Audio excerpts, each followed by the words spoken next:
És curiós perquè allò que diuen de que no hi mal que por bien no venga va ser així, no? En un principi ens vam espantar moltíssim perquè vam pensar que desapareixia la secció, però mica en mica vam anar pensant què podem fer perquè ara que no tenim aigua, això quedi compensat d'alguna manera.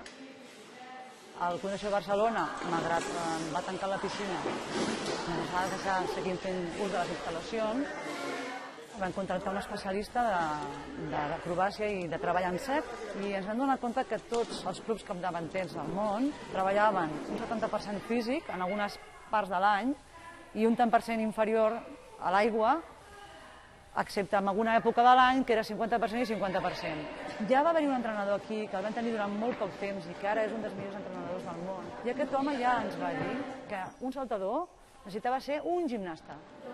Tenim el trampolí en sec, amb un matalat gruixut i amb una tròcola, on diguem que fan l'exercici més semblant al que fan a l'aigua. El saltador, abans de venir al trampolí en sec, se n'ha apartat en el llit elàstic, amb l'especialista de tròcola, de fer tota mena de salts. És primordial el tumbling, que és un terra molt similar al de les mans lliures dels gimnastes.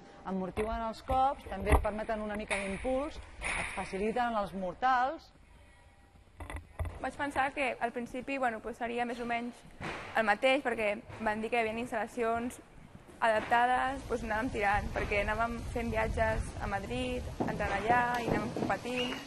Arribar i veure un trampolí en condicions, una piscina que olora a piscina, que toques l'aigua i no és un matalàs, és aigua real.